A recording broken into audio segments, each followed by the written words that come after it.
And we're live. What's going on, everybody? How we doing? It's the Get Back fucking speed edition, okay? Because we're on a fucking time crunch today. All right, it's fucking we are speeding through topics, but we are going to give words can't fucking comprehend out of my mouth. This is Daniel up top, right above me with the glasses on. That's Jess right above me, also with glasses on. Yes. Where's my glasses? I need glasses too. I feel left out. I need to join the club. Well. Before we get into all that and all I that don't know why good stuff, Daniel's even wearing glasses. my eyes are bothering me today with the screen for some reason. The computer screen's like bothering my eyes, so that's why. Again, these are computer glasses, so.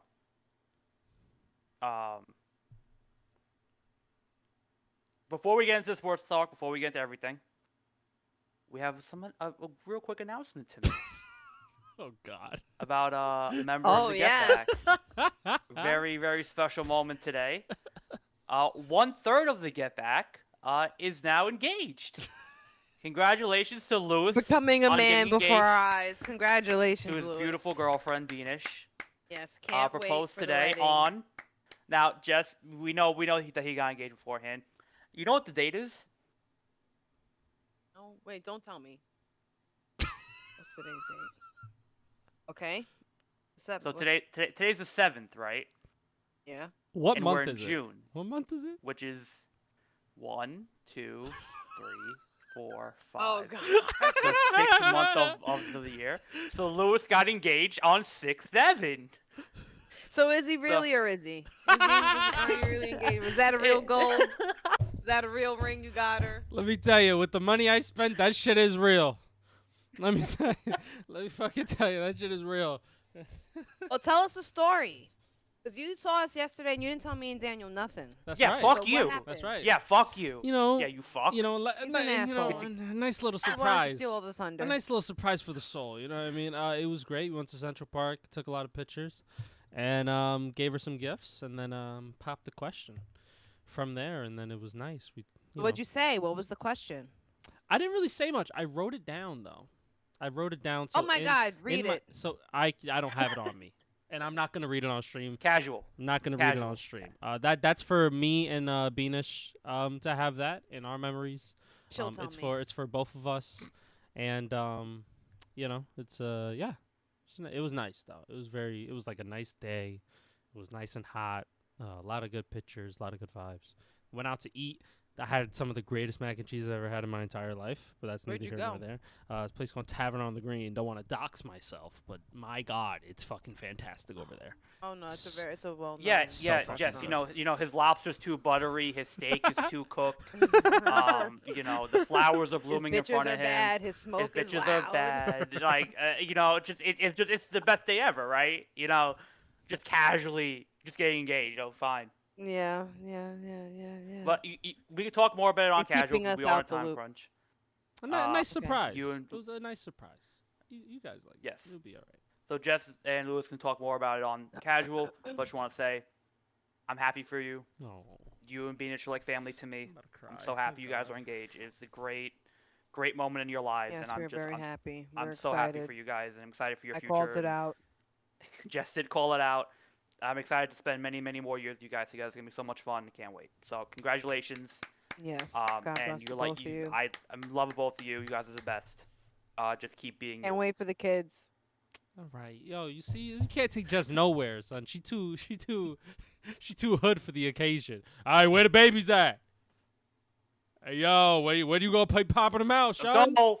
Hurry Let's up! go. I mean, come on. Today. You acted like Look, you clearly guys don't mind waiting. So I mean, what's the problem? you acted like your dick don't work. Hurry up! I would Hurry never sound like up! that. Hurry! Yo, I want to take care of something. I want to take care cannot wait of for this something. casual stream where Jess is just constantly asking you so many stupid questions. So why not? Why Where's kids the not baby? now? When are you gonna have kids? What are you waiting for? What are you waiting Why'd for? you go to Central Park? No, Why I don't don't you go want to be here? that person. I don't want to be that person. I'm not going to be that person. Jess knows that I would just hit her with the, I ain't ready, bruh. Fuck is you talking about? Man, I ain't giving no fucking kids yet, man. I'm too young for that shit, man. What are you talking about? You said that when I was like, oh, when you going to I was like, you and Beana should. And you were like, no, it's too early. No, I'm too young. Yeah. You literally said that. It's so funny because Jess. We were waiting for the bus. You forgetting that? We had that conversation Yes. waiting for the bus at Brooklyn College. Because Jess will always be like, oh, I'm going to take care of them. I got to take care of these kids. I got to be the aunt. I got to take care. Like, come on, let me take care of something. Please. Like, she's begging me to have children. Like, please. It's true, because I do take care of all the kids. Please. I've been everyone's babysitter. But thank you guys. I love you guys both. And I appreciate it. Thank you. Great introduction. But now let's get into the sports talk, and let's talk with the New York Knicks. Let's talk about the NBA Finals. The Knicks are up 2-0 against San Antonio Spurs. I genuinely, look, as a Knicks fan, I don't know how to feel. This is the most, and I'm gonna keep repeating myself. Like, it's the most bizarre thing you're ever gonna see. They've won 13 playoff games in a row. Like, that's the most unheard of thing in anything in sports. Like, forget about the NBA Finals, forget about basketball, forget about the Knicks. Winning 13 playoff games in a row in a single postseason is one of the most incredible achievements any team has ever done. And as a fan of that team, it's like, how do you react to, like, this is not supposed to happen, right? And, like, it's the most remarkable thing to watch this Knicks team, and Jalen Brunson, the captain, is always going to be him. He is him. He had that monster game 1. He hit the big shot at the end. He was clutch buckets all throughout. And game 2, when it mattered most, he got the big steal. He did the turnover, whatever. He hit the free throws when he needed to. The play of everybody else on this team, of Karl Anthony Towns, of Myles Bridges, of OG Anunoby, of Josh Hart, who scored 3 points in game 1, but still had 16 rebounds and 6 assists. The guy just does not give up. Like, there are players who will score 3 points in a game and crumble and cry and just not even want to play anymore. Josh Hart keeps playing and does things to do something differently. So it's just A.M. Mitchell Robinson, and you have Landry Shamet, who I'm naming my kid after him now because he's one of the great shooters of all time. Like, there's so many great things going on with this Knicks team. And I don't want to sound pessimistic, and I don't want to sound negative, and I don't want to bring the vibes down. But San Antonio played really well in Game 2. And Game 2 was a bit scrappy and dogfighty, and, it really could have went either way. And Victor Wembanyama, 2 games, had 2 chances to win the game, and he missed the shot. So it's not like San Antonio is a bad team. San Antonio is well within their rights to go steal a game in MSG, maybe even both, and turn the series back around. Like, San Antonio is that good. They do have that talent. Stephon Castle has been a really good player in this series. Dylan Harper has been one of the best rookies all season. He continues to do that right now. Julian Champagnie shot the lights out of the ball. So they have really good talent, and they are this close. They were this close in both games, especially in Game 2. They were right there. If Wemby knocks down that mid-range jumper, they win that game or 1-1 go back to MSG. You know what I mean? So it is great what the Knicks are doing. I'm not denying that. And special, and that what they're doing is special. And I really want them to continue doing it. But the Spurs are just waiting for that chip and that crack in the armor. They're right there. So Victor Wembanyama is having 2 bad games in a row. I don't expect a third. I don't. He's just that good of a talent. Lewis, put your hand down for a second. I don't expect a third bad game in a row. Right? MSG, game 3 is going to be a lot of noise. Not on the court, outside of the court. That's not within our control. Right? And we'll get to that topic in a minute. So if the Knicks can settle the noise, continue the way they've been playing, and continue what they've been doing, they'll be fine and they'll win this game. If there is one slip-up on either side, especially on the Knicks side, the Spurs will take advantage. They just will. So the Knicks have to continue to keep playing their game, let them do what they need to do, and if they continue to excel at a high level like they've been doing, shooting the ball at a high level like they've been doing, and play their game like they've been doing, they'll win the Game 3. But what do I know? Let me talk to you, okay? First off, shout out to the Knicks. Going into San Antonio and winning those 2 games, clutch. You know, the old adage is that you really only need to take one at your opponent's home court, and then you did your job. They did their job and then some. They went the extra mile. They did the extra credit. They stayed for overtime. They won both games, San Antonio, right? Now you're coming back to MSG. And you know what I like from this Knicks team? The mentality. It's less about on-the-court stuff, because we know what these guys could do on the court. We know Jalen Brunson's clutch. We know Cat, Big Purr, Big Bodega. He can get by Wemby. He can shoot the big 3, right? We know Mikal can hit that fadeaway midi like butter. We know Josh Hart's going to give us all out on the court, right? It's the mentality.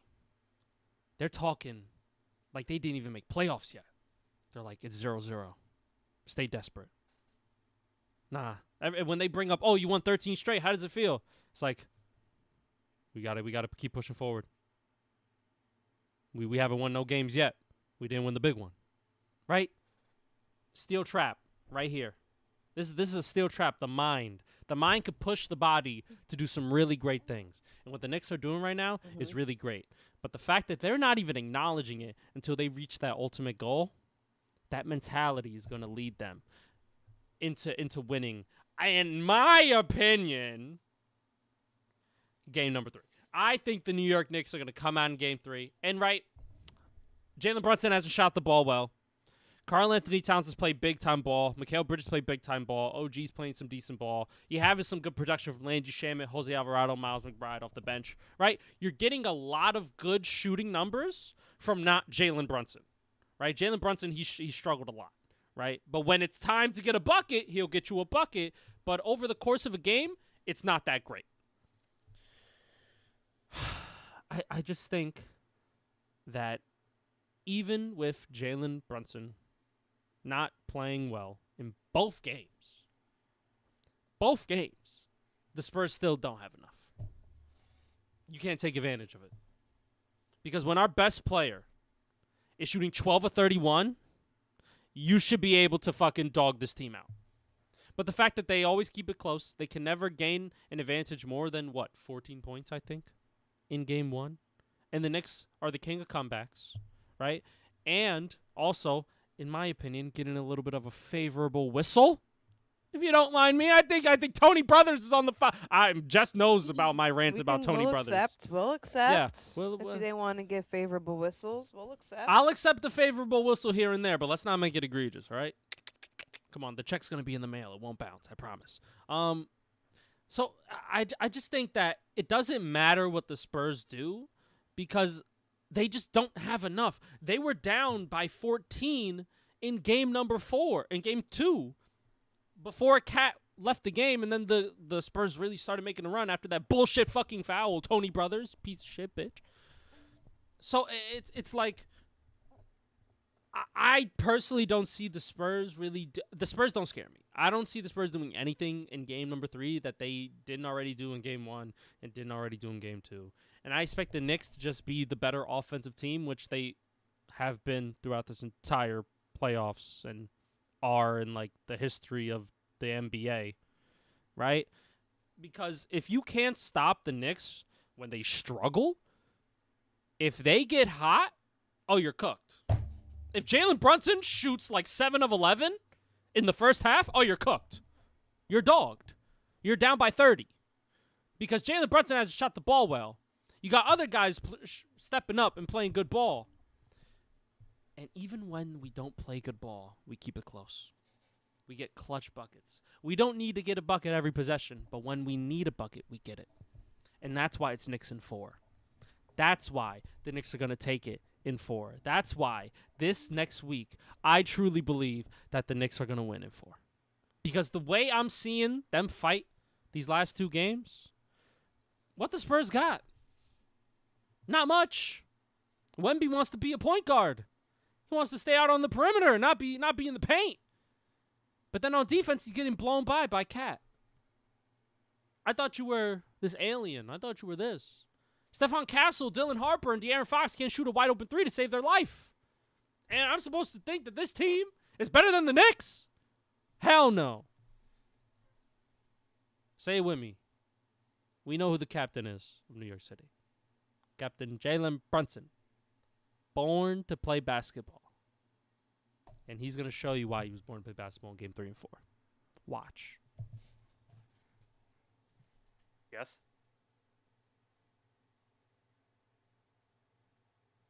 I don't think you should be scared, Daniel.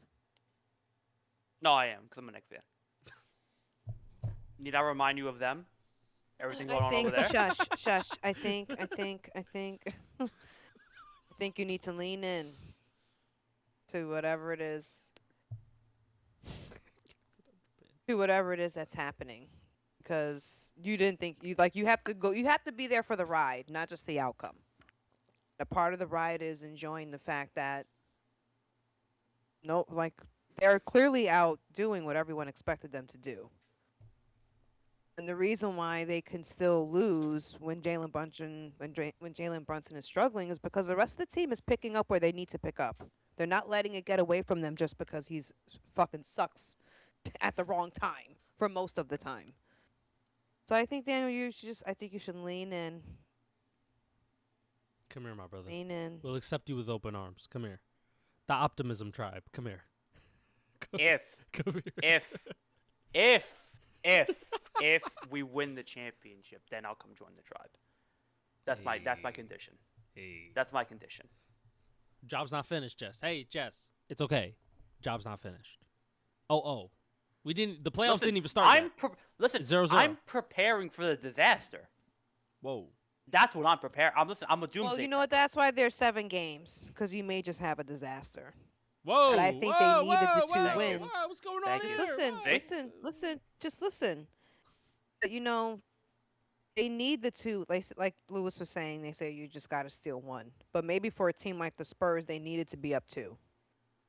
They needed to build that confidence. That way, we went to their home and saw that they ain't shit. This is all just hype. This is hype.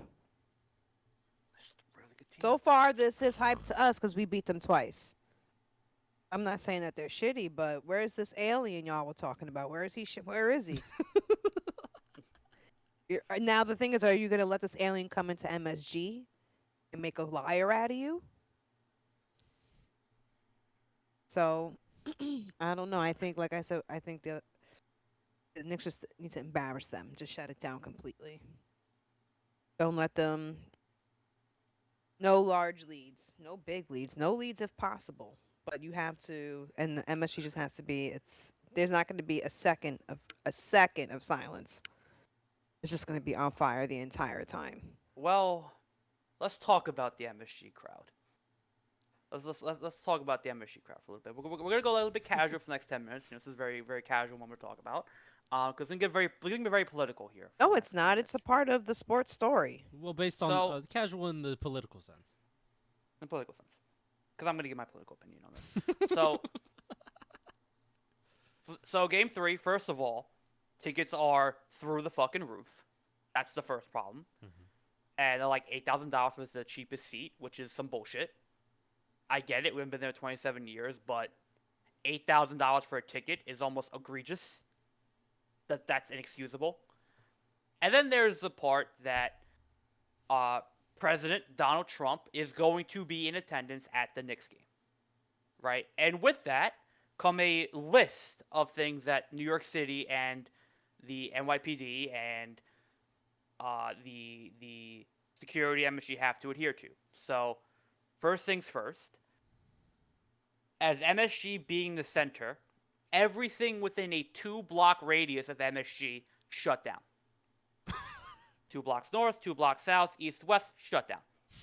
So there's no car traffic, no trucks, no anything going through those 2 areas. So New York City, that time of day tomorrow, is going to get fucked. Then there is them telling fans, you have to show up 2 hours early, maybe even earlier, because they're not doing a typical screening, they're doing TSA screening. And somebody did the math. A TSA screener will see about like 300 people an hour, right? And MSG has 5 security points that you can come in from. So if we do 300 people an hour from 5 to 7, you're getting in maybe 1,500 people an hour, right? That's 3,000 people for 2 hours. MSG holds 1,900 people, 19,000 people. We're not even filling the stadium come tip-off. So how is that going to work? And then there is the question of security. You can't bring any type of bag, so no bag.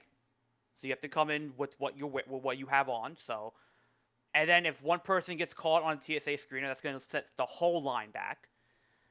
And then there's the part where Donald Trump's going to be in attendance, and that in and of itself is a political storm. And what the Knicks need right now is none of this bullshit going on around them. You're in an NBA final, and somehow, yet again, we're making it about Big Donnie Trump. It's all about the president coming to the game when the Knicks are in the game 3 of a final, up 2-0. And he was invited by, the CEO and the owner of the Knicks, James Dolan. Someone who was probably at the island, we don't know. I have to look. I don't know if he was in the files, but he may be. He knows who was, though. He knows. He knows. And so it's like inviting it's very just protectors. It's amazing. It's unfortunate that we have to now, as fans, have to suffer through this bullshit. Right? This is no longer about us in the moment and everything going on. It's the spectacle of Donald Trump coming to an MSG game and coming to a Knicks game final. It's now become about him. Everything has to the whole world has to turn all around just for this fucking guy. Great. And I just, it's very sad. It's very unfortunate. I don't want this to be the conversation going into this game, but it is. And it just, I hate that this is happening. It's somebody being, and I get it. Barack did it in 2015. Cool. Sure. Presidents can go to sporting events. I get that. That's fine. But when you have this kind of political figure in this moment, in this history, it shouldn't be about him. And here we go again. It is. And that's the messed up part in this whole situation, where it's not the Knicks potentially winning 14 playoff games in a row. It's not them going up 3-0. It's where is the president going to sit? Is he going to be courtside? Is he going to be in a suite? Who gives a fuck? Why are you there to begin with? You're not a Knicks fan. As much as you tout to be a new native New Yorker, you don't want to be here. We kicked you out of here. So why are you here? Oh, but why don't you go to San Antonio then? If you really wanted to go to a basketball game in the final, why don't you go to game 1? No, you had to come to New York? To me, I'll let you guys go, but to me, it's messed up. I don't like it. I hate it. It's a big distraction that was not needed. And I'm for some reason I'm very upset about it. So that's just my opinion on it. Well, but that's why he is going, because he wants to be in the middle of all that. He purposely chose this for his own. This is what you call a narcissist. He is he's the biggest narcissist on the face of the earth. He knows that this event will turn. He has full control now over the biggest event that America can possibly experience right now, especially the East Coast in his hometown. This is all about him. He doesn't give a flying fuck that those TSA lines, that's not just because the Knicks are in the finals. That's because he is there. Right. If he was not in attendance, that would not be the case. But he wants to make this about him. Right now, he's having a very shitty presidency. He's having very shitty politics right now. He's getting fucking smacked in the face by Middle East right now. He can't get out this fucking war. He's got, it's just not a good look for him right now. And he wants a distraction. He still wants to be relevant. He wants people to know that he is so powerful. He is so this. And I'm a native New Yorker, so yeah, I'm going to go to the game. I'm going to the game. Obama did go in 2015, but I don't think if it was a moment like this, there's a chance they may not do that. Other presidents may have not ever done that because of what this would turn into. Because now you're right. It's not about the Knicks. Tomorrow's not about... It's all about this fucking guy. They can't have the watch party anymore because of him. They were going to shut that area down for the fans, for New Yorkers who can't pay for the $8,000 ticket, but you can still be at MSG. You are technically still at MSG watching the game. But now it's no, you can't. Not only are you getting fucked on the prices, because major sporting events are not for the average fan, they are for the rich fan, the rich average fan, who does this as a hobby and not because it's an actual passion. So not only are you getting fucked on the tickets, but now you can't experience this game 3 in front of MSG in the middle of New York City at prime time. Something that does not happen for New Yorkers. Even though, yeah, this is one thing we do have a champion, or like, and now we can't have it because of this motherfucker.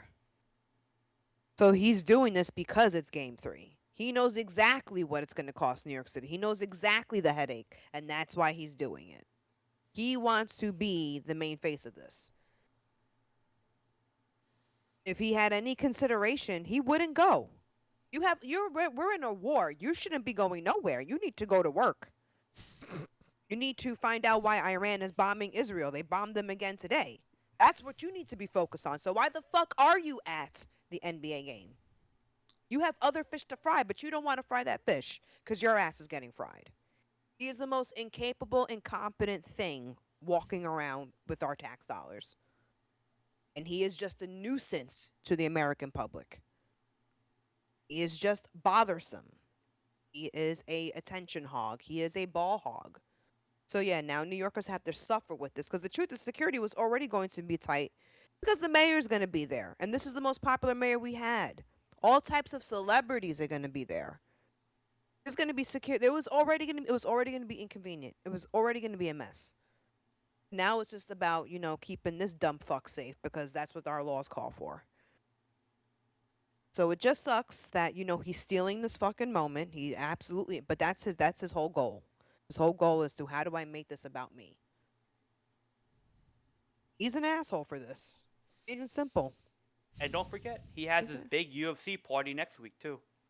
Exactly. You have your own event happening that you pulled off. So why are you at this one? Because you're not a diehard basketball fan. You're not a diehard sports fan. You just like to go places. You just like to be in places. You don't follow shit.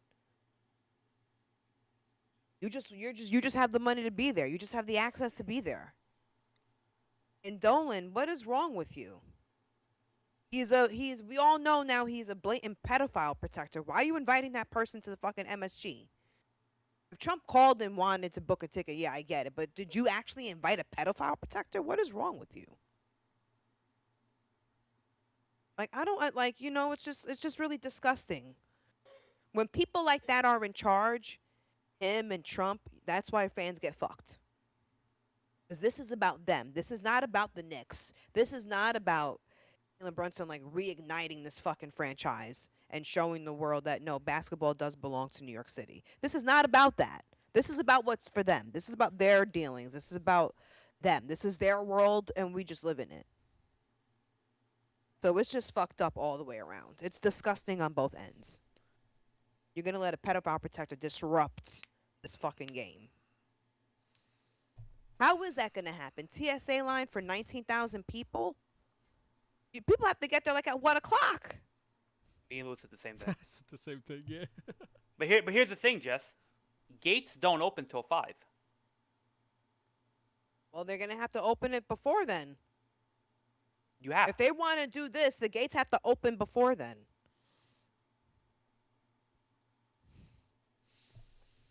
There's no way you're going to do TSA lining for 2 hours. 19,000 people.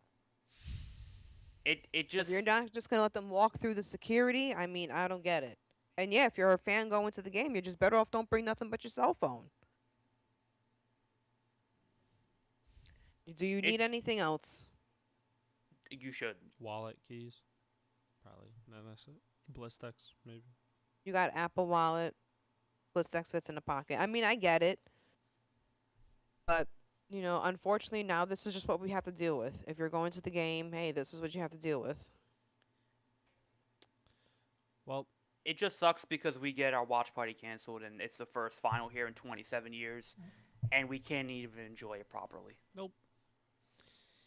No. Can I give a thought? Yes. Yeah. It's not gonna be much, but it's my genuine thought. Fuck Donald Trump. He's a bitch, cuck, soft boy, shits on himself, fake hair, Literally. pedophile protector, and probably a pedophile himself. That's it. Fuck you. And you know No, what's no. despicable about this? It's a smack in the face to the athletes on both teams that are there. Donald Trump had a complete meltdown during an interview with Meet the Press. I saw that. Complete meltdown, stormed off like a child. You're going to have someone with that temper tantrum be in the room with real men who are battling it out, who can't cry like that. Men who take shit on the shit. Like, this is that type of weakness has to be in a room of greatness, and that's what's disgusting. We have the weakest leader in the room with some badass motherfuckers. I hope he's in the suite. I hope to God he's in. He's the in the suite. suite. He's not going to sit in the court. If Are you he's stupid? courtside, No, he's in the if suite. he's courtside, I want Jalen He's Brunson not to just smack him right courtside. in the face. Oh my God. He's not allowed to be courtside. They're not going to put him on courtside. They're going to give him his own suite. It'll And then just you'll be see funny all the that celebrities wanting to sit up under him. So fucking disgusting. I can't wait to see the pictures tomorrow you when they can't come see out. the suite. Who And it's gonna be funny who because can't wait you to have sniff his ass? you have President Trump, in his suite with all his, safety and air conditioning and security and whatever. And then Mom Donnie's in like the 400s in a Knicks jersey, just chilling, just hugging a fan, just arm around a fan, just like be like, "Yeah, man, we're here. We made it, man. We're here." And then Trump just there like, "This is great. I'm here. Everyone look at me. I'm in a suite. This is great." That's what's sad. I want to give a good omen to the Knicks, at least for this next game coming up. DJ Kwan in chat. Fun fact: Spurs haven't won in Madison Square Garden since 2019. So I think we're gonna continue. All streaks are meant to be broken. Hey, yeah! All Shut streaks are meant to be up, broken. motherfucker! Damn, son, can't take I'm his brother listen, nowhere. don't Can't take him be nowhere, Jess. listen. I'm meant to listen. This is all about preparation. I'm this just guy getting got myself PTSD. mentally prepared for the ball to drop. Hey. That's all I'm waiting for. Don't put your trauma on Because I know. me. Look, Hey, I'm happy. Don't put your trauma on me. you are happy today. Don't do that Today's shit. a very happy day for you. I'm happy. Don't do that shit. I don't give a fuck what the Knicks did however many years ago, last month, last week. I don't give a fuck. They're going to win game 3. You want to know who else is happy, Lewis? What? Who else is happy? Who's Jess? happy? Who's happy? There's a certain defensive end in football who's very happy to be on the team that he's on. Myles Garrett and Juice in chat thinks that the Rams are Super Bowl bound because they just traded for Myles Garrett. They traded a first-round pick next year, young defensive end, Jeffs, and multiple other picks, and the Rams get themselves the best defensive end in the NFL, broke the sack record last year. And the Rams, the lobster's buttery, their steak is perfectly cooked. They got the bad bitches. They have the best team in the NFL. And now they have the best defensive player of maybe all time on their team for the next 2 to 3 years. So, as much as we shit on the Rams for drafting Ty Simpson, they go out and build the best possible team they could ever make. Sean McVay now has a stud defensive player. They have a great cornerback, and they have Matthew Stafford. They have Devontae Adams, Puka Nacua, a good O-line, Kieran Williams. Okay, turn it down. Jess, no. Turn this shit up. They're building a Super Bowl contender. We've seen teams I get that. assemble the Avengers. Remember the last time they did that? The shit out of them. Son, remember, understand that. Sam Darnold scared the shit out of them. Son, that they had to build a new team. Jess, remember the last time the Rams just went all in for a Super Bowl? They got Von Miller, Jalen Ramsey, Odell Beckham, and they had Matthews. They traded for Matthew Stafford the year prior, and they had Cooper Kupp go off for a fucking triple crown, and then they had a fucking successful playoff run. They beat the Bucs there, and then they just go into the Super Bowl, beat the Bengals, right? Remember that? It's giving this year too. It's giving. I understand. It's giving. And don't forget. Aaron Donald could do the funniest thing. He's Come out of probably not. retirement for a year. Okay, He could do the funniest all right, thing. All right, Jess, Probably explain not. your reasoning as to why you're telling us to hold it back. What's your hookup with the I'm not deal? saying hold it back. I'm not saying I Yo, just she said don't turn like it she down don't for like a men second. glazing Jeez. other men, bro. That too. But also, I feel like I get it. Yeah, they just like they basically just put everyone on notice that it's going to be their year. But and they've got history on their side because the last time they did it, they won. Oh yeah. However, I still feel like we still live in the real world, and there's a chance that they may not win the Super Bowl. We've seen teams build super teams and flop. This is football. Anyone can get injured anytime. Seriously, they still need luck. They still need other teams to fuck up to get to where they want to go. So I'm not saying that they're not going to win the Super Bowl. What I'm saying is I will not be surprised if it doesn't turn out that way. I feel like this is it's definitely big moves. It's definitely like, I guess now everyone just forgot about the Chiefs. Patrick's magic, like everyone just automatically glazing the fucking Rams now. So it's like that's a woman glazing another man right there. You just turned into Chris Collinsworth. All right. But what about Patrick Mahomes?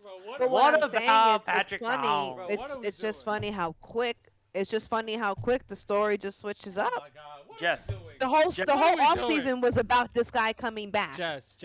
There's We've no. been talking Jess, about this all over when he's Jess, coming hold back, on, and Daniel, now it's I got just the this. Rams just take it. I got this. Jess, The there's Rams can't Jess, take Jess, it. Jess, I don't care. Jess, They can take it. Jess, there's The no Rams way. can take it. You I'm s- just saying. I Jess, think this is. hold on. There's no way you stopped us from basically naming factual evidence about what the Rams did this offseason to fucking cut us off I'm and be not like, saying- well, what about Patrick Mahomes, guys? He's coming back. No, I get it. He's your Jess. I understand. He's your biracial brother. I You understand. just turned to ESPN He so is your quickly. biracial brother, and I taking this out of understand. context. I understand. No, we're not. BPA. we're not. I am not BPG, saying that's my biracial people opinion. greatness. I am saying that's what the hype was for this offseason before this talk with the Rams. It was all about, well, what's next for the Chiefs and what's next for this. That's what they were talking, and now the Rams took over. So I'm just saying it's very funny how like everyone just like, oh shit, now no, it's gonna be the Rams year. Hold on. It's just Hold on, I just made an observation. on. I didn't say I agree. Hold on, with Jess. it. Hold on, Jess. I have a question. Who's they? Because I haven't heard none of that shit. Everything I've heard from the Chief is they're imploding. Rasheed Rice is fucking going to jail for some fucking time. They lost all their fucking corners in free agency. What I'm saying, what I am saying is, I'm not saying they're guaranteeing in the Super Bowl. What I'm saying is the whole thing was, well, will the Chiefs be back on their Super Bowl path because will they be better than what they were? Will they make up for the flop they had? That's what I've been hearing. I'm not saying people are already crowning them, and I'm not saying that that's my opinion. I just made an observation. So Jess, and you guys totally had a pissed all over yourselves. Calm down. So Jess, I have another. I just made an observation. Now I have another question. Have you been listening to Kansas City 98.8 FM? Because I haven't heard that talk. I'm gonna keep it a stack. I've been hearing a lot of people talk about the LA Rams because of what they've done. Respectfully. Yeah, That's just me. Yeah. I'm just talking about when they're talking about the Chiefs. I'm not talking about when they're talking about. I'm just talking when they're talking about the Jesus Christ. What is going on here?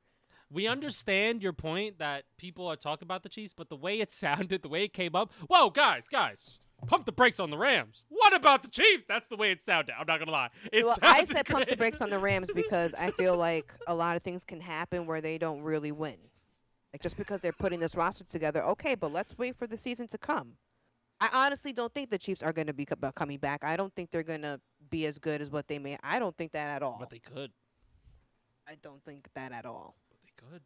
They got biracial people. I think their time is done. BPG? I think their time is done.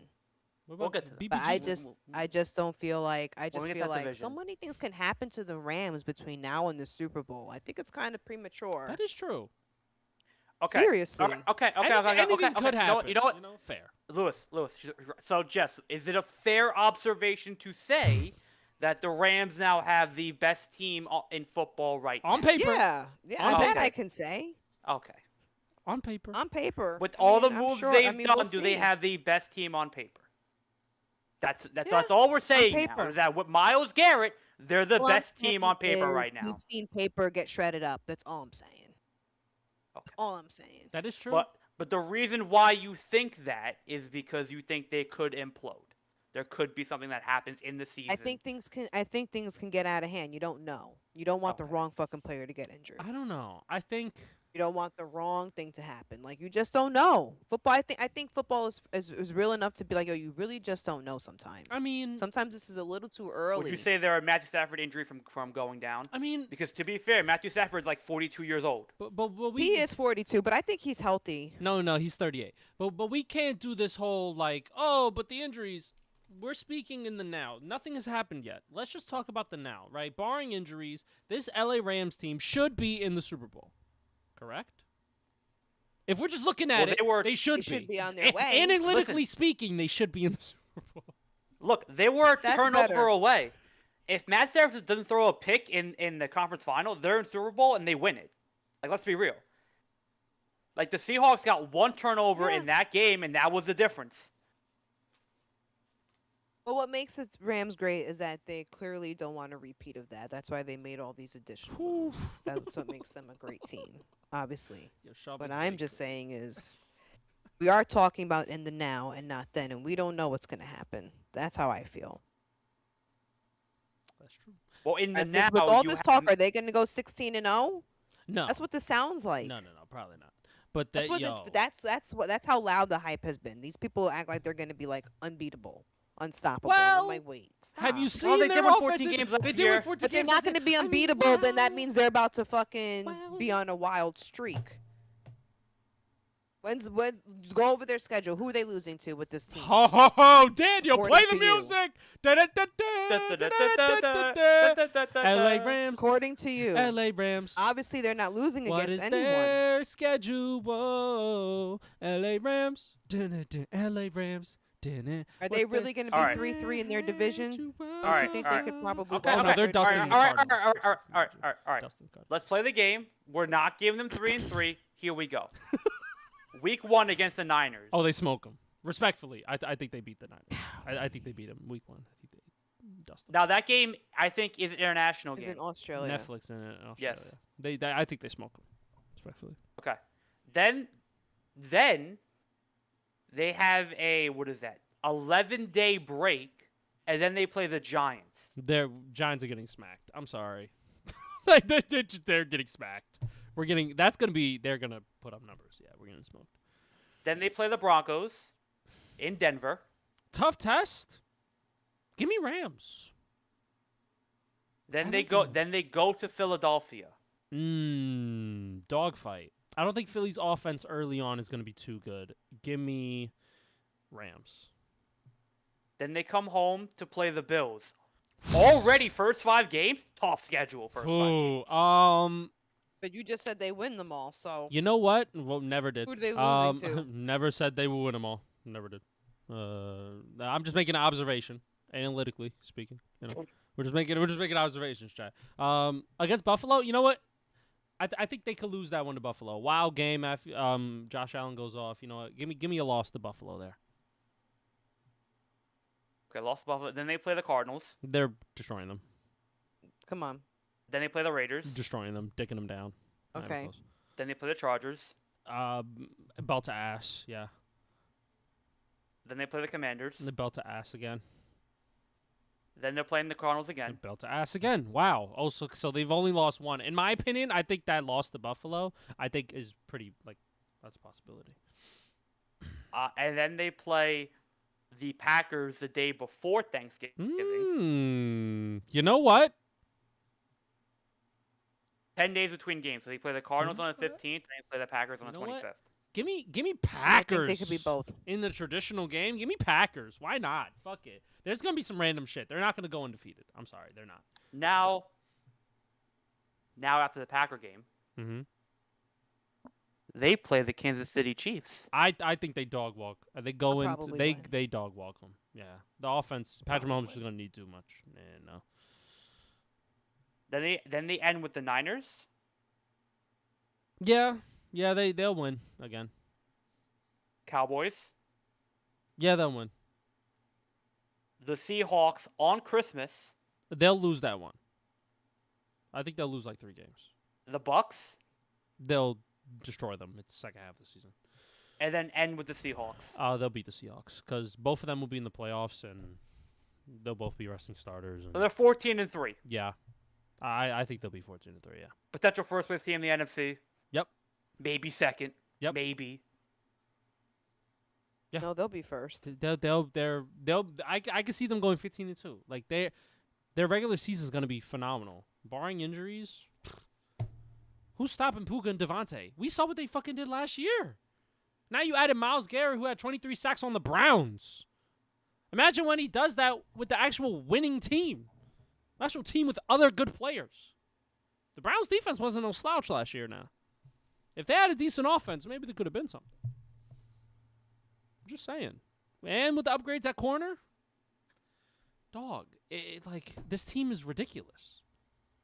Literally, Sean McVay said, "Fuck them picks," and we're getting the best player on the defensive side of the ball. Doesn't matter. Sean McVay was like, "Oh, we drafted a quarterback with our first-round pick. We're never picking in the first round ever again.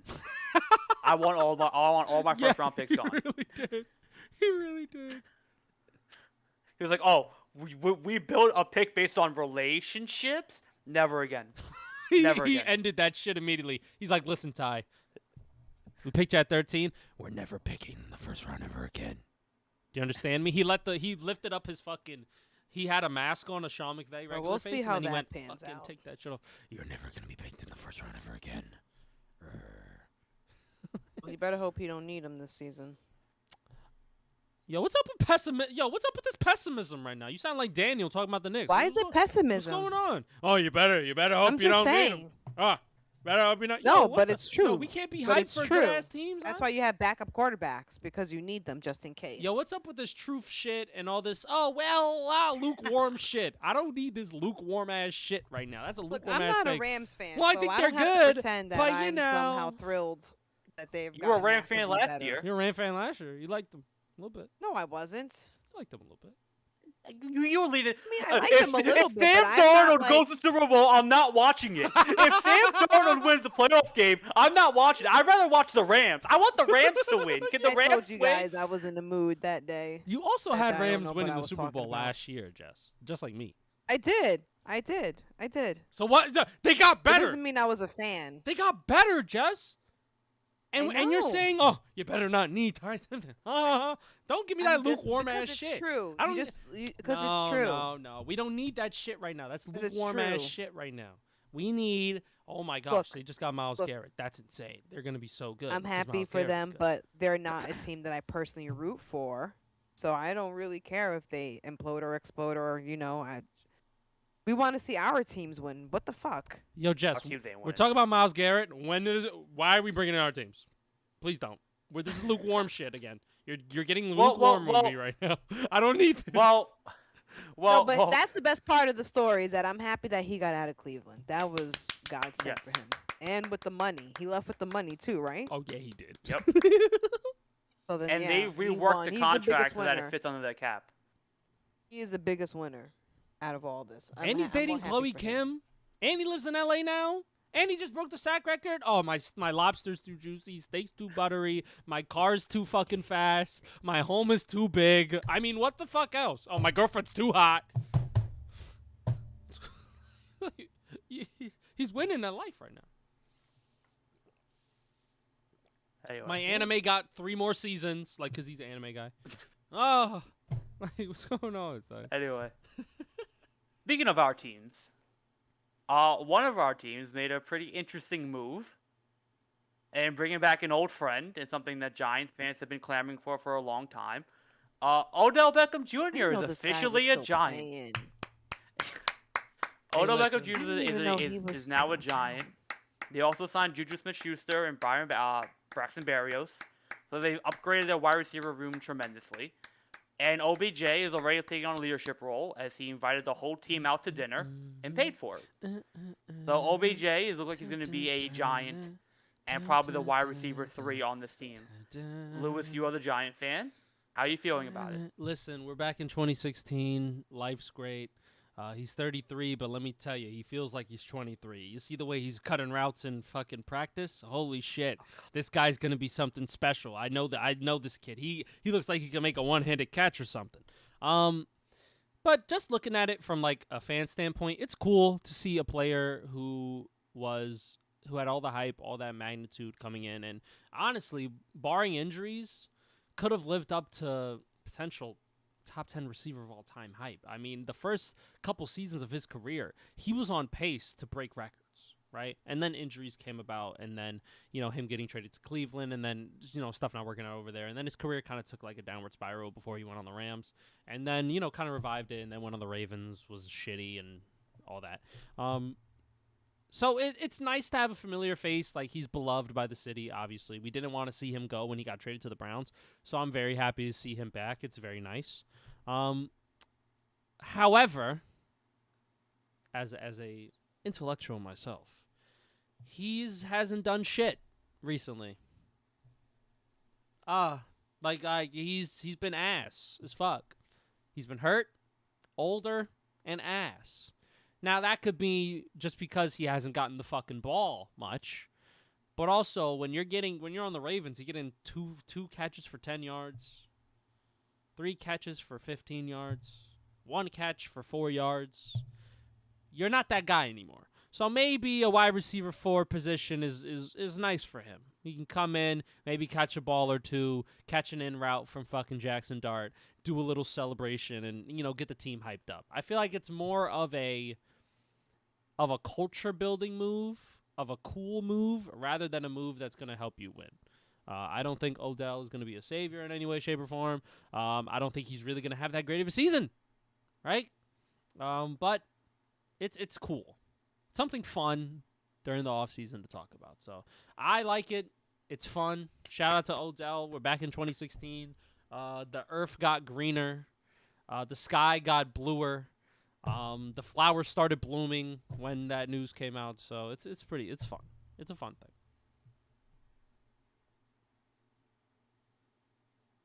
That's this about the move. I think from a non-Giant fan, the emotional part out of it.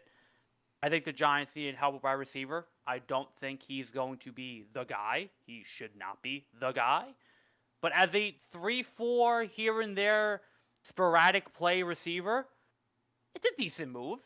It's fun.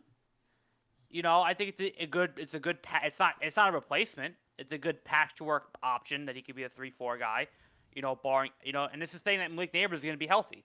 Because Malik Neighbors might not be himself. So need a deep wide receiver room. Darius Slayton as our number 1. Holy fuck. I want to die. Oh, no. So, in that regard, and I think, Jackson Dart, as a veteran has a veteran wide receiver to throw the ball to. Odell's a veteran.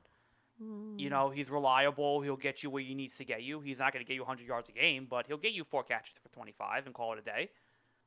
And that's all. Maybe you get a touchdown here. That first touchdown pass is going to be absolutely insane. That's going to be, media and aura and all that good stuff. So it's a fun move the Giants made. It's a good work for getting a receiver of that quality. And it seems like Odell wanted to come back. He immediately took to like a fish to water. He invited his teammates out. He brought them to dinner. Seems like he wants to, leave what he did in the past and just wants to kind of be the leader on this team, which is a cool thing to see. That's a cool thing to see. So I'm sure a lot of Giant fans are happy. I'm sure he's happy. He's settled. And if he could be somewhat productive, it's a win-win for everybody. So it's a cute little move that they made. Yeah, that sums it up perfectly. It's cute. It's very cute. Yes. I mean, good for him that he can still find a team that will take him, that he can still play.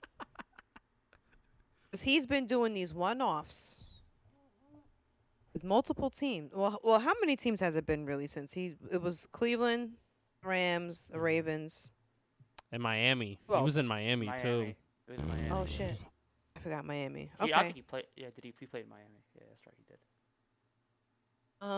He did.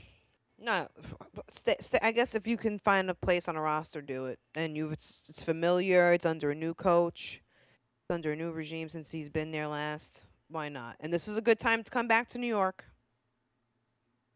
The city is healthy. Mamdani. we got the Knicks. What I tell It's you a good time yesterday, to come back. we got the. It doesn't matter what's going on because we still got the Knicks. So it's Yep. fun. It's good. Yeah, should be a fun little story. Throughout the year, we'll talk about it. Where do we want to go Let me tell next? you, Daniel, when he hits the fucking Yes. whip in the end zone, oh my god, I'm gonna fucking scream. Okay, I'm gonna have a short about that. All right, let's go here because I think this is worth our time. This is an absolutely insane story in my opinion. The Chicago Bears have announced that they are going to be leaving the state of Illinois and building a new stadium for the Bears near the state of Indiana, specifically Hammond, Indiana, which is in the Northport part side of Indiana, right below Illinois, but still be built in Indiana. So the Bears are not going to be Chicago Bears for much longer. They're going to be called the Indiana Bears because they are leaving Chicago. One of the great storied franchises, one of the staples in the NFL, leaving Chicago to go to Indiana. Wait, they're not gonna be called Chicago Bears anymore? How can they be? They're not in Chicago. Well, I mean, Giants are in New Jersey and they're called New York. Right. Yeah. But okay, it's a weird situation, Kansas City right? is moving. Yeah, They're moving to Kansas to where is it? So Moving another to Kansas, Kansas. right? They're just going across the river. Yeah. But it's funny because they're going to Kansas City, Kansas. So they can still call themselves the Kansas City Chiefs. They may call themselves Chicago Bears. They just won't be in Chicago. They'll be in Indiana. It's like why they call the LA Angels LA. They're in Anaheim. Why do they call the New York Giants New York when they're in New Jersey? All right, so the Chicago Bears will not change their team name even if they move out of state. Following negotiations to potentially build a new stadium in Hammond, Indiana, ownership and officials have confirmed that the iconic franchise will remain Chicago Bears. Yay. But again, we're leaving the city of Chicago. Yeah. Which is the whole That's argument Well, the owners that's don't being want to made. pay. Well, Clearly, I think mean, it- usually ain't when it they usually when ain't it the taxpayers of Chicago too? They don't want to pay that shit. well, that's the thing. The reason why these teams move is because they don't want to pay for it. They want the fucking government to pay for it. They don't. The billionaires don't want to pay for their own stadium, so they want the taxpayers to pay for the stadium. But guess what? Illinois' taxes. Whoever's running Illinois, whoever, they're deciding that the taxes need to be spent somewhere else. Remember in Kansas City that they actually voted on this. So the town voted for them. Yeah, we don't want to pay for this. We love you, but we can't afford you. And some would make the argument, well, the city should pay because they make the money back. You keep that tourist trap there, and you keep it a part of the culture, a part of the zeitgeist. But clearly there are bigger things that taxpayers want to put their money towards, especially because we know who the billions of dollars are in the NFL. I don't know who owns the Bears, but they pay for your own stadium. So that's why they have to move, because they're not getting additional help to pay for it. So Indiana's like, you know what, we'll give you what you need to come here. So that's how that shit happens. So I would say at the end of the day, I mean, if the Chicago Bears, if the owners wanted to stay in Chicago, they could stay in Chicago. It is their decision. They don't give a fuck about how it affects the fans, NFL culture. They know they want a good price for their product. It's a product to them. It's a business. Businesses move all the time. And people forget that sports teams are businesses. They are not nonprofits. Their bottom line, their point, the Jets point, the Giants point, the Rams, the Chiefs, the Lakers, the Knicks, the Mets, their whole business model is how much did we make? It's for the fans and for the players to think about wins, losses, legacy, Hall of Fame. As for the business owner who writes the check, how much did I make and how much do I have to spend? So that's just part of the shit. It's an unfortunate part of the pie we have to eat. If times were better in Chicago and Illinois, if they had the extra revenue, They probably would pay because that's what a lot of places still pay for franchises to stay. They find the money to stay. When the Jets wanted to come to New York in the early 2000s, there was a real push for them to build on the West Side Highway. The city was like, "We'll make so much money, but the council and other people were like, "It will be a detriment. You have money for the Jets, but you don't have money to pay for firefighters, to help the hospitals, to rebuild our infrastructure, to pay for education." That's where the friction comes in. Wait, so you have money for that, but you don't have money for this. If you would pay for this, then yeah, you can have the extra $1 billion to spend on the fucking team. But that's not what happens. So it just sucks. It really does suck. I'm not even a Bears, like, we're not from Chicago. But that is legacy. And it's just terrible that things change. The Rams were used to be in St. Louis. They were a St. Louis staple. And now they're in Sunnyside, LA, where they don't have a fan base whatsoever. No, no, no. That's the Chargers. Chargers don't have no fucking fan base. No, it's the Rams. No, she's right. The Chargers have a very dedicated fan base. And San Diego's 2 hours away. Yeah, San Diego's 2 hours. They love the Yeah. Chargers. Bro, They- you they- go they- to the Charger fucking. fans are Hold diehard. on. Let me When tell you go to a Rams game and they play the Niners, you know the whole stadium's red. But let me tell you something. When the Niners go to LA, the whole stadium is red. But also, it's the same you're for wrong the on this one. Chargers too. No, you're wrong on that one. Chargers were good in San Diego, but they're not coming to LA. They're not. Yeah, they are. Yeah, Bro, I've seen my family members go to Steelers versus Chargers. It was all black and gold in there. Well, There ain't Steelers no- fans are more popular than Charger fans. Steeler fans have legacy. Steeler fans are like Knicks fans. They go they're everywhere. So that makes my argument. They show they show one Chargers fan, and everybody online is like, "Oh, that fucking Charger fan. That's the only one that's real." I bet. Either way, both It's both teams teams. left their Steeler legacy fans are bigger fan base than cities Charger to fan go base, to sometimes. go somewhere new. LA helped pay for those stadiums, so Yeah, that's why true. they went to LA. Yo, LA, bro. Otherwise, they would have stayed. But this is what happens when your home market is not as large as in LA. Because even though Chicago is a large market, it's still a different. It's the Midwest. I mean, Hammond, it's the Indiana. Midwest. Where the fuck is that? Hammond, Indiana God is bless. North Indiana. Chris Signetti did so well with Indiana football that he got an NFL team to move there. That's how good he was. God bless him. Because of both of us. Listen, Indiana's doing great football. They won a national title. They went undefeated, and now they got an NFL team. Yo, they're loving football over there. But it also is just like it's unfortunate because the Chicago Bears are such a staple, and that fan base in Illinois is that's their team. And it's like now it sucks. Now like it's not like it's different for like a Charger fan, right? Because yeah, you move from San Diego to LA, but you're still in the same state. You don't gotta cross, state lines. You don't gotta pay those tolls, those taxes, that kind of commitment. You're St. still Louis like to 2 LA. hours away. St. Louis, LA is different, right? You're going across multiple Yeah, states. you can't go to fucking For- LA every time you want to see a game. For If somebody you who's live in like San northern Diego, you can Chicago and drive. have to go through the entire state of Illinois just to get to Indiana. Now you lose. Isn't it only now 20 you miles away? what happened? I heard it was only 20 miles difference. Oh, Well, I'm saying like But if you're maybe like I was in like the top of Illinois, right, Oh, and you have to drive instead of all the going way to down Chicago, to Indiana. now you have to go to. Yeah. Indiana. And I get it. Like Mm. again, rich getting richer, whatever. But it's like as a fan perspective, I can see how that's sad and annoying. And like now I can't. No, it is. If Maybe- I was a Chicago band, I would be furious, especially now. Now that you kind of got potential and hope in Caleb Williams and in new head coach, they're kind of on the up Ben and up. Johnson. And now, yeah, Ben Johnson, and now we can't enjoy it, or we can, but now we have to go out of our way to enjoy it. You would think that the owners So would it's, I try mean- to prioritize keeping them here when they just came off of their best season in a mad. They long. try. I think some look, for them it's the easiest just to stay. Let the city and state pay for some of this and we'll just stay. I don't have to worry Well- about the next state but if they don't want to pay me, I'm getting the fuck out of here.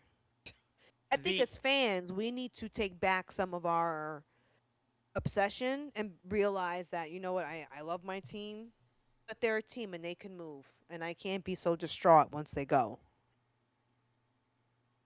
I mean, it happened to the Raiders like 5 times, and their fan base hasn't wavered at all. But I will say this. From what I've been reading, from what I understand, the reason why they're moving is in 2 parts. One, it's that Chicago doesn't want to pay for it, and they tried, but it didn't work out. They tried to build like near like a race course in 2021, that fell through. And they want to build a new stadium instead of updating Soldier Field because they want to build a stadium with a dome because they live in Chicago. It is cold. So they couldn't find something within the city limits and within. It's why we can't build a stadium in New York, right? There's no real space for it. It'll be a massive project. You have to do a ton of deconstruction to put it up. It's a hurdle. So they they reached out to a different state. Indiana was approving it and likes it and wants to happen, and they're gonna build a state-of-the-art dome stadium in Indiana, which is what the owners of the Bears in the NFL ultimately would want. So it's not like Chicago didn't have their hands tied. They had an opportunity. They just did not see the financial benefit they have opportunities. They're just choosing that. No, it's a no. And once again, they don't want to go through the fans getting right up the ass. Right. Yeah. Right. That's why we have to take back some of our insane dedication, because it's like they don't see you. The team doesn't see you the same way. So we should find a way not to be so attached, but we are, unfortunately. It's sports. You're always going to have that attachment. That's just the reality of the situation. And before we go on to the next topic, fun fact, when Jess brought up the Jets having their own stadium, that was part of the reason why it didn't go through. Jet fans also protested, not because of the stadium being built for it being like financial reasons or whatever. They protested because if the stadium went up on the West End Highway, there was no spot to tailgate. So they were upset they didn't have a spot to tailgate. That's fire. So the Jets didn't have a stadium because we didn't have a spot to tailgate. That's fire. Which, by the way, you're in the city. There's a bar right next door. Yeah, but it was different. You Yeah. can't fucking grill on the It's a part of the football culture to NFL tailgate. stadium. But it goes back. But look, Tailgate. it goes back to what naysayers were saying, that there's no space for a stadium. Yeah. There's no space for a proper parking lot. A stadium, there's just, if you can't build the parking lot for tailgating, then how the fuck you trying to build the stadium here? That's right. I was all for it. I think they should probably still take a whack at it, but they probably won't. Let a naysayer know. Listen, just saying. NYCFC, state-of-the-art stadium in Queens, got that shit up. Spot right next to it. There's a lot of land in Queens. Well, there's right rumors they want to move MSG. They do, but they want to move that for Penn Station. Because they want to expand Penn Station. That's why they want to move MSG. And James Dolan was like, build around me. I don't give a fuck. That's literally what he said. He said, build around me. I'm not moving. Well, that's another reason why he needs Trump. Because the government could actually make it happen. That they could actually just say, fuck you, MSG. We're going to build the Penn Station. Because people don't really like they can absolutely do it. So this is all still politics. Like, come and don't make Amtrak make me get the fuck out of here. I can look past Epstein files, bro. You're still a New Yorker. You're still from Queens. Come wreak havoc on my game 3. Come. All right, we got 20 minutes. All right, we got 20 minutes. All right, so we have an option. A.J. Brown, Baker Mayfield, or Russell Wilson. Pick. A.J. Brown. Okay. So A.J. Brown got traded to the New England Patriots. Finally. For a 2018 first-round pick and a fifth-round pick. I don't know who got credit for sharing the story, but it should have been Diana Russini because she had it first for reasons. But she did not get credit for it. I think it was Schefter who got credit for the story. But A.J. Brown is traded to the New England Patriots. They have a legit wide receiver 1 now. Outside of the drama behind how the story came to light, because there's a lot of drama for how the story came to light and how exactly it was obtained through very actual different means. We don't know how it was obtained, but we have an idea. We can assume. We We can have an assume idea. Howard was Can't a assume thing. nothing. Shut up. No, I mean we could. Maybe some hotel nights, some saunas, some spas, some hot tubs, Hey, Shut up. some are you Spotify training for AJ playlists. Brown? Are you training for AJ Brown? All right, come back to bed, sweetie. It's okay. Don't worry about A it. lot of late night dinners. Hey, enough. Enough. I You know. don't Why know. am I Shut up. wrong? Am I wrong? We seen pictures. I'm not wrong. I'm just saying what's in there. Hey, Lewis, come near the bar. Are you training for AJ Brown? You training for AJ Brown? Oh, that's great. Oh Should we yeah, run yeah, that yeah. again? We met in Tennessee, and oh, I had insider info when you were in Tennessee as well. Oh wow. Shut up. I mean, I'm just saying. She Anyway, had that. AJ Brown's a Patriot. Let me tell you, He's let me leaving tell the you, city of Daniel. Philadelphia. Shefty doesn't do his fucking job good enough. How the fuck you didn't check this shit? Come on, Shefty. Fucking get in there. Be fucking square. All right. But yeah, and AJ Brown had a very fun comment where he was like, also as well, he was the one leaking stories to the press about the locker room dysfunction in Philadelphia because he said, "Yeah, I did it to motivate us." You didn't see that story? You know what, AJ Brown? He's related to Antonio Brown? I think so. No, he's not. Am I bugging? I know one wide receiver is related to Antonio Brown.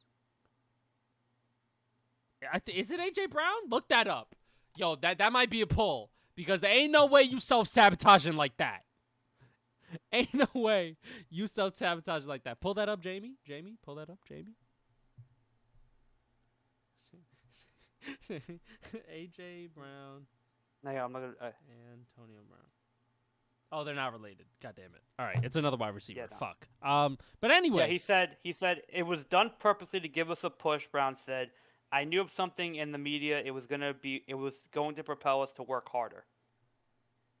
But was the leak true? Probably. Or was Probably. it not? Or was he bullface lying and be like, look at what's going on? It's like, what? Like, no. I don't know. He said, "If you say what you need to say to the media, which I don't do anymore, it gives everything legs to push everyone to be better. Because pressure isn't always a bad thing. It can be a good thing. Honestly, I felt like it was okay to do." Man, Patriots are only winning 10 games next year. Fuck that shit. They ain't winning 14. They might only win 8. Fuck that. With this type of attitude, fuck that. I don't need this. But happy for him. He finally smiling again because Drake May throws a good deep ball. And he's, yeah. I mean, maybe they'll find some harmony now at the Eagles locker room. Yo, So you're saying he was the problem? Saquon Barkley might go stupid this year. I think I feel like in all like whenever there was an issue with them, it seemed like it always right about it. He was involved somehow. He was the most outspoken. He wasn't happy. He didn't like Jalen Hurts. They didn't like each other. So now you removed half the issue. If you're still having issues, a lot of issues, the same issues, and we got to say maybe he wasn't the problem. Maybe he was trying to sound the alarm. But if they go back, if things run easy peasy now, the way they should be, and you should have your normal challenges as a team. And we know, yeah, sometimes it's okay if one of your better players leaves, because you got to be on the same page here. Do you think it's addition by subtraction? Yeah, sometimes that works. This could be a win-win for both teams. He could do well on the Patriots, and the Eagles can get back to focusing on whatever. Mm-hmm. Daniel? Look, I think it's a good move for the Patriots. Obviously, you get an elite wide receiver. Drake May has another weapon to throw the ball to. That was desperately needing in the Super Bowl that he just didn't have. He reunites with Mike Vrabel, his old coach, that he had a really good year with. So they have a good relationship because guess what? This game's all about relationships. So that's all going to work out. I don't see him having... I think Vrabel is the one coach that can maybe, Doug Peterson and Nick... what's his last... Cinetti, right? That's his last name? Nick Sirianni? Eagles coach. Sirianni. they just didn't have a relationship like him and Mike Rabel do. So I don't see him going out of control in New England's locker room. So I don't. Does it make the Patriots better? Are they the best team in the AFC? Yes and no. They're a better team. Are they the best team? No. Is it a good move that helps them? Yeah. let's play a game. Oh no. let's play the game. What is their schedule? let's just play the game. Before we get to that real quick, wait, get that pulled up real quick. For the Eagles, maybe it does work out. Maybe it is addition by subtraction. Maybe it's hard to say. AJ Brown, at the end of the day, is a really good wide receiver. When he's on his game, he's a top 5 wide receiver. So it's a big loss if you can't replace him. Is Devontae Smith a wide receiver 1? We're gonna find out. That's always been the thing, right? So is he gonna be the replacement that they need? So like Lewis just said, maybe this is not the season you lean into your pass. You need to tap back into what Barkley had and stop playing games. If he's healthy, run his ass and just let him go. Run him into the ground. I didn't want to run him into the ground, but run him, let him go, let him off, let him let free. him off the chain. Like until you replace that, lean into what you have, and you have him for a reason. He was spectacular when he first came last year. You guys put a lid on him. I don't know if that helped you. I don't know if you guys noticed you didn't make it to where you wanted to make it. Give him the fucking ball. Just go. Figure out over the season how to replace someone like AJ Brown. Right now you have Saquon. You're not desolate. You're not destitute. You're not like, what are we gonna do? No. You have talent. You're a good coach. Figure it out. If they didn't have Saquon, then I would have been like, this is a stupid idea.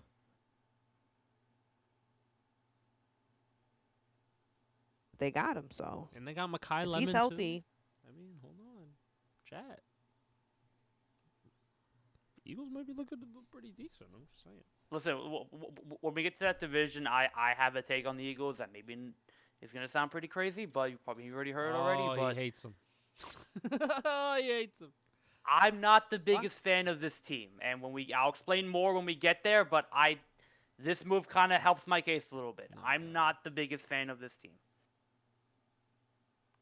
I don't think the Eagles are destined to have a really good year again. That's my opinion. I don't know. Daniel's got the Giants winning 11 games and the Eagles 8. I can't wait for that shit. I'm reading him like a book right now. I don't know. The Eagles they're kind of a mystery. We don't know how they're gonna do, right? But I think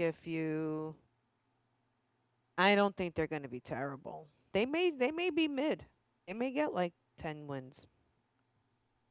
Or like 6 or 7. Not 6, 7. I would say 10, 11.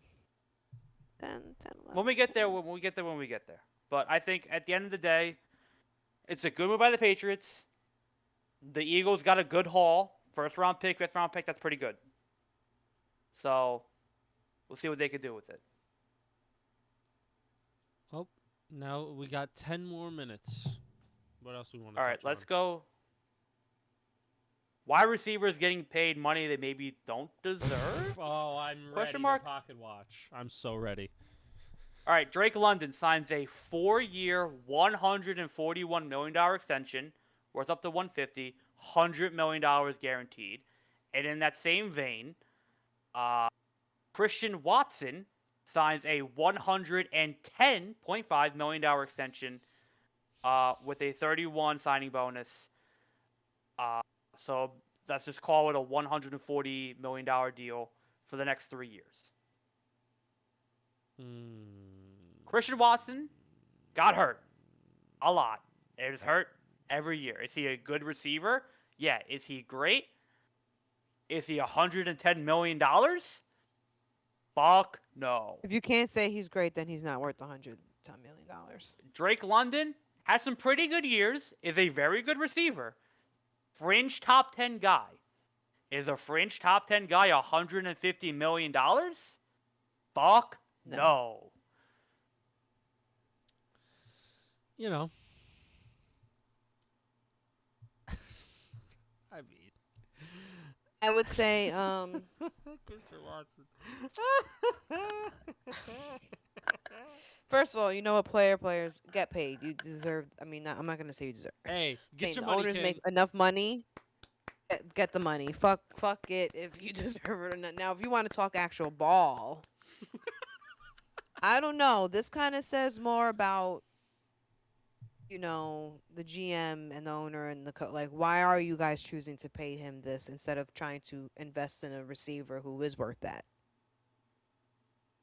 Why don't you make him like especially Christian Watson? You're never healthy. You don't play a full season because you're always hurt. Who decided to give him that money when he can't play a full season? Like, why was that agreed upon? Who's called? Who was like, oh no, that's a good idea. Let's do it. Because when you had the number one fucking receiver in Devontae Adams, you didn't want to pay him, and that's one of the reasons why he left. And we all know Devontae Adams, Christian Watson ain't gonna be that. So that's what I'm saying. When you have fucking real number one receivers, you don't want to do nothing for them. You let them walk out the door. Even after they finally decided to give him that deal when the Raiders already offered it to him. Like, that was shitty how they did that to him. But now you want to give it to this guy? You want to give him that type of money? Whose idea is that? You want to know what's funny, Jess? You know what's funny to me? In the Packers team, Jalen Reed's a better receiver than he is.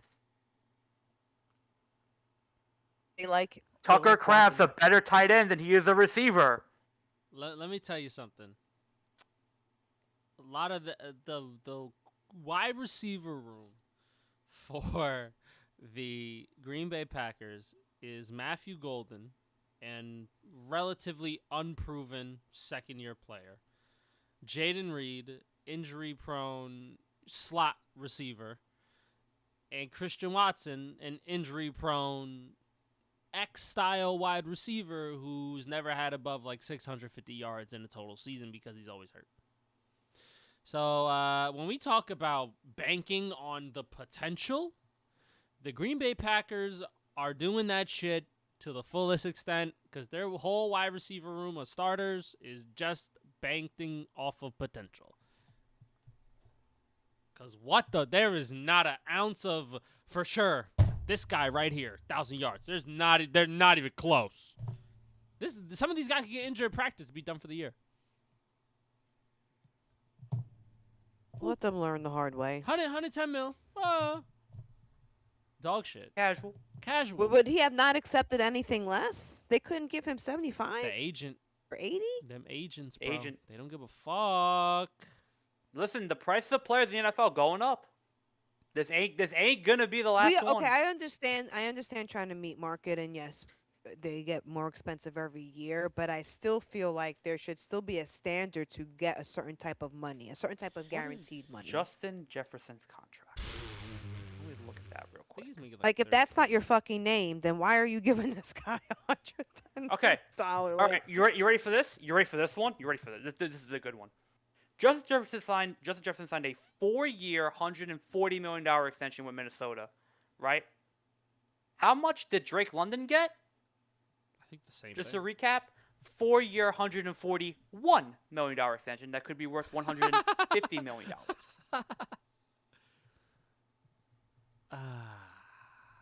So there's going to be more people who are going to be paid like Drake London. How much did Jamar Chase get? Let's look it up. Jamar Chase contract. Jamar Chase makes like $41 million. Right? So he signed a 4-year, $161 million contract extension with the Bengals. He makes $40 million a year. These guys just want to be the highest paid. They want to hit a certain cap, even though they're not very good.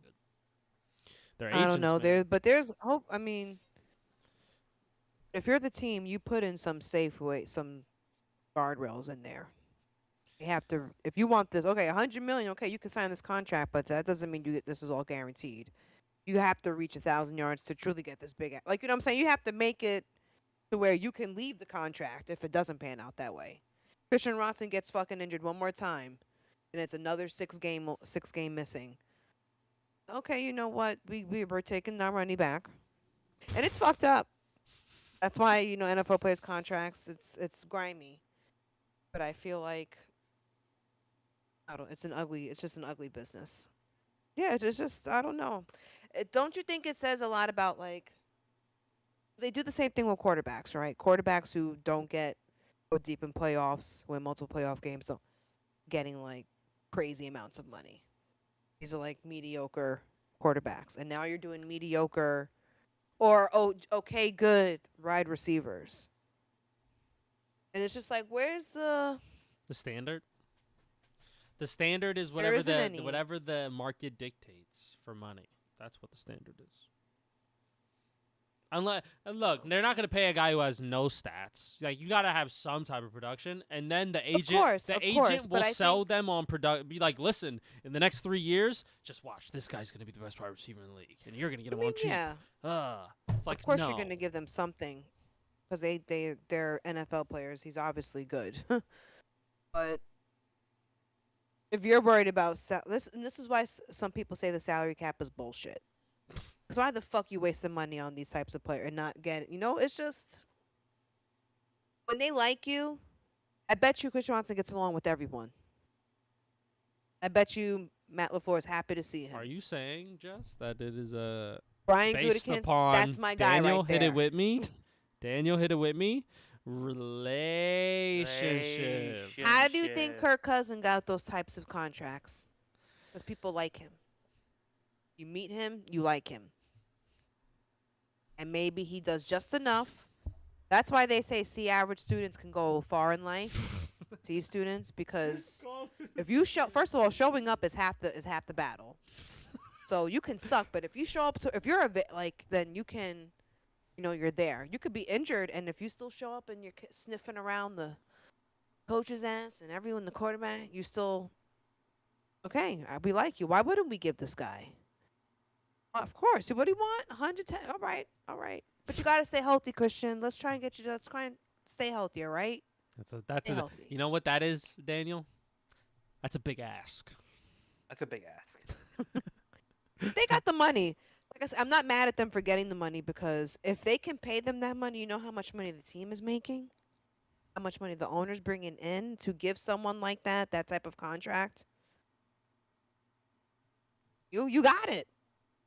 So yeah, milk these fucking owners for what they want to pay you. That take the money, take it. Forget what anyone says. You could have a shit dog next year. Fucking just take the money. Fair enough. Anything else we want to talk about for the last minute and some change? We'll end with this cool little story. We were supposed to go to a Yankee game yesterday. And, we didn't go. Well, we kind of did. We went in. We went in. We had food, actual Yankee Stadium food. They got much better. Not like Citi Field, but much better. I'll give them that. And me and Jess are coming back from getting our food. We see Lewis and Beaner sitting down, and game gets rained out. Postponed.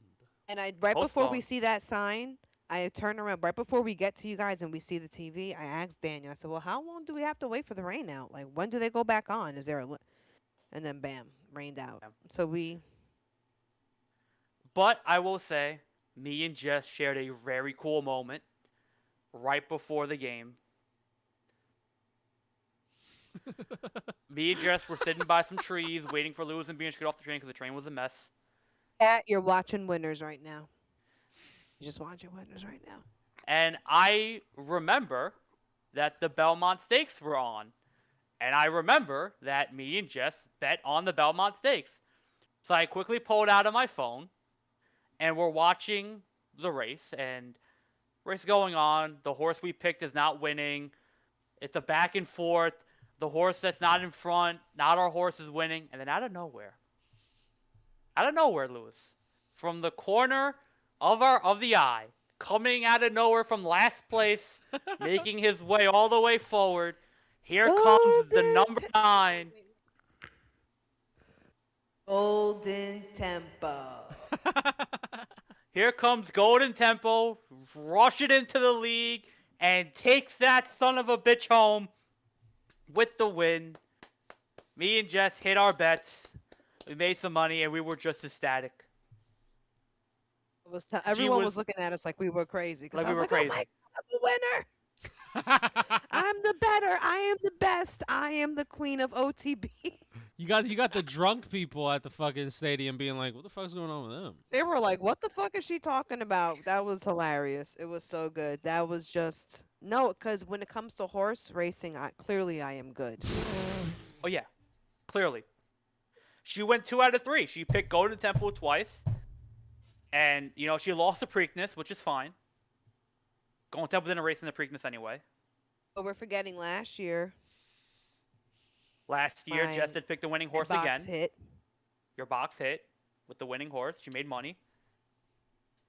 I think horse and racing it's funny might be because something Jess needs to get into.